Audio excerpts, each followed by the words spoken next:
Hello and welcome to another episode of Scott Reads Comics. Today I would like to cover the Facsimile edition of the Uncanny X-Men 268, published in 2024 by Marvel Comics. This, of course, reprints the original version of Uncanny X-Men 268, which was published in 1990 by Marvel Comics. And this is one of those issues that when I encountered it, I realized almost immediately that it was special and that it was going to be special at that point moving on. A similar vein was X-Men 213, the first real fight between Sabretooth and Wolverine. I know there was a skirmish in 212, but 213 was really the first all-out knockdown, drag-em-out fight between Sabretooth and Wolverine. It was drawn by Alan Davis. It was early Marauder stuff. It was really good and really important, and it became an important issue because it hinted at a larger connection between the two characters that folks had speculated on for years prior to that. This one builds further on the still shadowy past of Wolverine, and a lot of folks have done videos on this, cartoonist Kayfabe, a number of other people. What can I add to this? I'm not sure, but I wanted to go through it because it was such an important issue for me. Great cover by Jim Lee and Scott Williams here. And this is basically Jim Lee really coming into his own as the current Uncanny X-Men artist. Uncanny X-Men is just crushing sales at this point.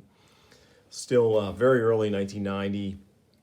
So let's get into it. This is Madripoor in the late summer of 1941. So we're going to flash back and forward in time and the use of Captain America and Wolverine in this book, along with Black Widow. And the way they play with time and the passage of decades is really smart. Again, Claremont still has some magic here. He's bringing it hard in this one. In times to come, he'll make moves like this without a second thought. Fear balanced by a cool awareness of his own capabilities, and a lightning-quick, uncanny, accurate assessment of his foes. But that's then. This is now. So here we have an unsure Captain America plunging into a battle in a shadowy alleyway and in the middle of the night in Madripoor against what are Hand Ninja, which is totally great. Seeing Jim Lee draw Hand Ninja, totally awesome. And Cap is saving this unknown Russian guy from the attack of the Hand. And he is inexperienced at this point, relatively new in the role. Odds should work in my favor. I can hit whomever I please. Well, they'll have to be careful about KOing one of their, who is this fool? He fights well, especially for a gaijin. He even possesses a knowledge of our martial arts, but he is no match for the Hand. So here, Cap gets raked by their claws and is down, about to be put down permanently. And before I go further, let me go through the credits. Madripoor Nights, KNIGHTS, a Stan Lee presentation starring the Uncanny X-Men. Chris Claremont, writer, Jim Lee, penciler, Scott Williams, inker, Glynis Oliver, colorist, Tom Orzechowski, letterer, Bob Harris, editor, Tom DeFalco, editor-in-chief. And this is an incredible double-page spread here showing Cap in action. But, as I said, he's about to get gacked, but who shows up but a mysterious figure? Hey there, another round-eyed dog. Are there no end to them? One chance again and walk away. He knows of us, brethren, slay him. Music to my ears, bub. Step right up. Be the first in line to meet your ancestors. So here we have Wolverine clearly before the experiments that would give him adamantium-laced bones and his patented adamantium claws, but still a formidable foe. Obviously, a grown man with decades of experience, even in 1941. His healing factor allowing him to defy time. And he's basically using a couple of lead pipes here as his fighting sticks, which is totally awesome. The action, incredibly well depicted by our art team here. Plenty to go around, but I wasn't the one in need of it. True enough. So Cap, humble, accepting the help. Wolverine, brash. And in the aftermath, The Hand, of course, do what they do. Gone. Yep. Get ain't got no stomach for losing. The bodies they're dead, dissolving. Tidy little beggars. I'll give 'em that. So, you talk like you know them. Genin, I believe you said. Common assassins. A demon ninja clan called the Hand. Japanese by birth and heritage, but they work for whoever pays them. Thanks for the help. I'm Captain America. Do tell. I like the suit. Just a thing for playing it sly and sneaky. That isn't my style. I'm supposed to be a symbol. Never met one of those before. Me, I'm just a guy. Name's Logan. Welcome to Lowtown. So, pretty awesome there, showing the two meet for the first time. And 49 years later, so we flip back to 1990, and we see that Natasha, the Black Widow, is also run afoul of the Hand here.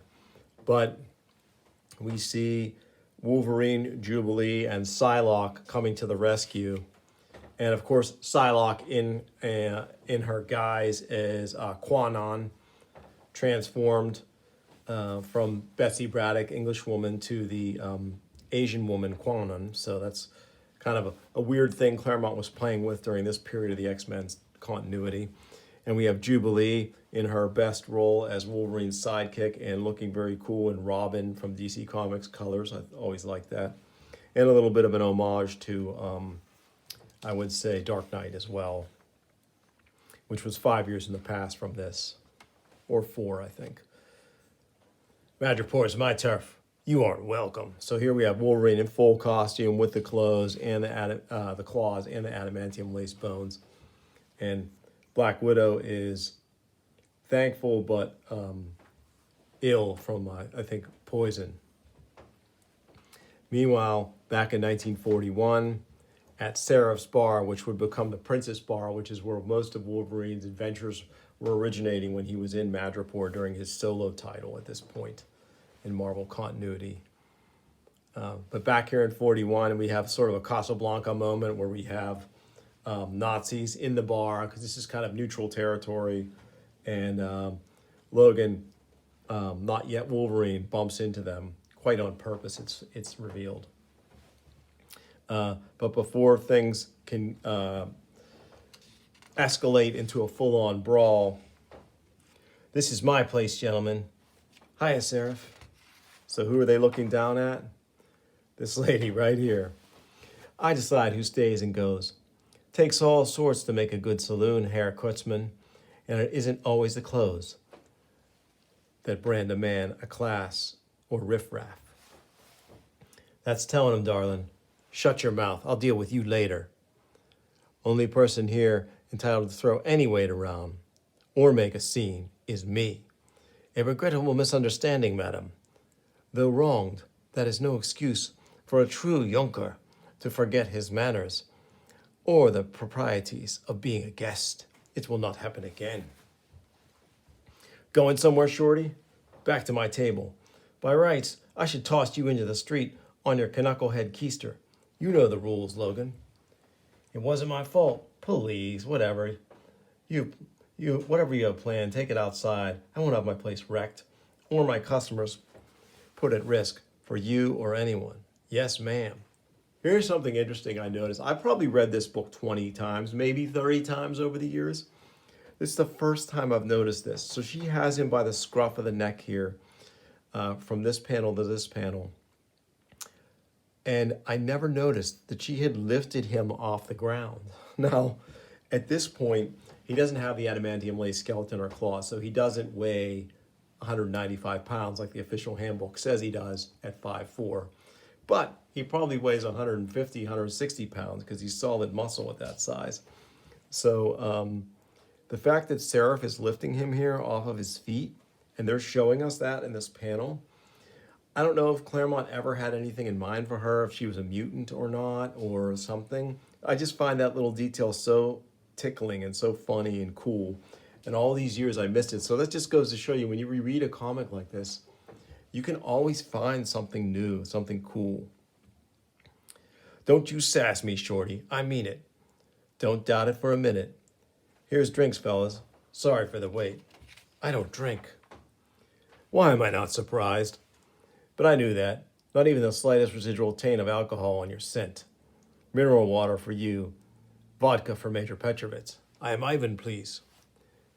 Beer for yours truly. L'chaim! You bumped into those Germans deliberately. Don't miss a trick, eh, Cap?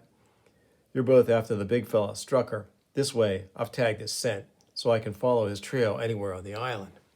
That sounds like something an animal would do. Human being's an animal, bub. Though most animals probably wouldn't take that as much of a compliment. I meant no offense, none taken. What's your interest in this, Mr. Logan? Awfully convenient, the way you came to our rescue. Nothing convenient about it. My interest, Captain, is in the hand. Figured any enemy of theirs is a potential friend of mine. Appears they and Strucker have an interest in common.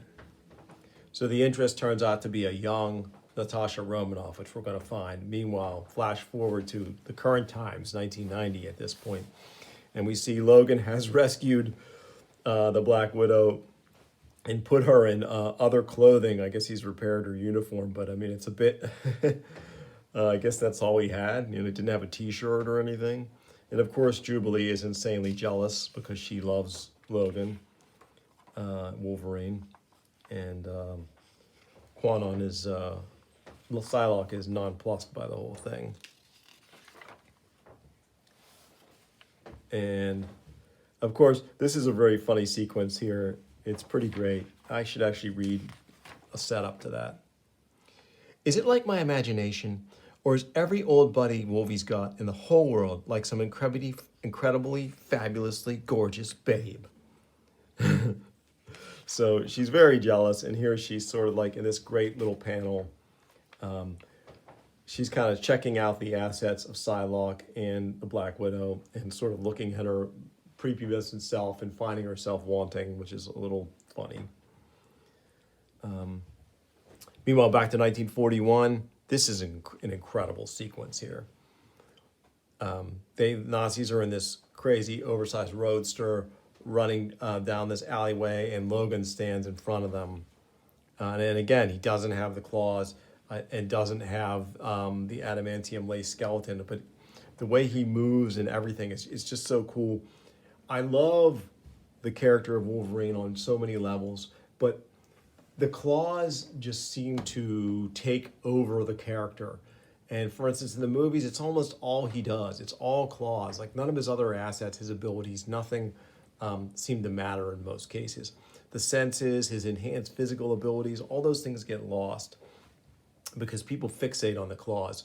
And when Marvel had the idea to have Magneto take the adamantium out of his skeleton, they didn't have the courage to continue the Wolverine character without claws for a little while. Of course, he was going to get this stuff back. We knew it. We knew he was. It was only a matter of time. But they could have run with the character without claws. But instead, they had to give him bone claws, which I never liked that. It doesn't make any sense with the way his claws were drawn for years before that. It's just, in my mind, a stupid idea. Always hated it. And I think that's around the time I bailed on X-Men for a long time as a fan. But here, an incredible sequence of Wolverine smashing through the windshield of this roadster, knocking out the driver, causing the car to wreck. And of course, shielding Natasha with his own body as he takes slug after slug from this machine gun before the Nazi gets taken out. And of course, Cap and Petrovich leave Wolverine, or I should say Logan at this point, for dead, but the young Natasha is rescued. Love that you can see Cap's eyebrows here through his cowl, through his face piece. Really cool. And they go to the American consulate and are promptly betrayed by the ambassador there, who's a Nazi sympathizer. Now we flash back forward. They're shaking this guy down for information. And of course, we have the classic Wolverine making someone talk. And we're flashing back to 1941. They're at the mercy of Strucker at this point. They're going to use the young Natasha in some kind of ritual. Under his tutelage, she will become the Hand's master assassin. Have you no conscience, man? No shred of decency? Precisely the point. The younger the soul, the more easily it may be molded. Take up the sacred sword, Natasha Romanoff. So they were going to make her into the 1940s version of Kirigi, who was the super hand ninja from those Daredevil, Frank Miller, Klaus Janson stories. Totally great stuff. Now we're back to the present day, and we see a decked out Natasha and Psylocke infiltrating this party on this yacht. And of course, Jubilee is dressed up just as a a helper here, just the hired help. But it doesn't last long. The infiltration ends and the action begins when Wolverine shows up here. Great colors on this panel here. Fa-voom! Pardon my asking, O fearless leader, but this is supposed to be a problem. Meanwhile, back in 1941, a presumed dead Wolverine shows up. What's the matter, fellas? Looking like you're seeing a ghost. But we saw you shot. I got better. So, Wolverine's healing factor on display. Great panel here with our three protagonists. And awesome when Jim Lee goes feral with Wolverine. I love that. Canines. Awesome panel here, too, with Wolverine in the foreground and Cap Shield in the background, taking out some hand ninjas.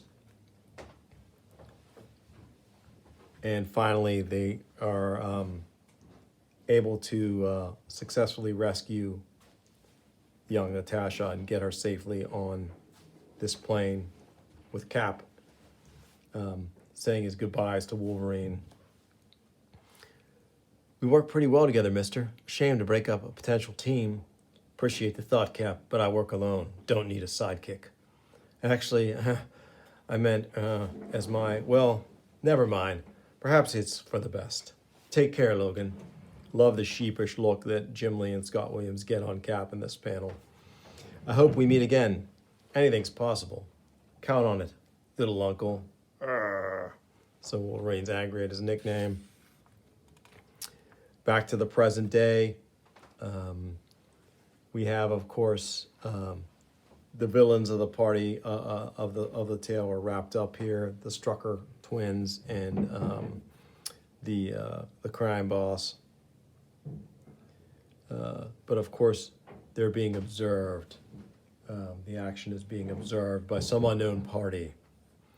And next issue, we have a tagline of Rogue. So it's going to be a Rogue-centric story in the next issue. That might be the one, 269, where she has a huge mental break, and we get a lot of Jim Lee drawing Ms. Marvel, too, which is cool.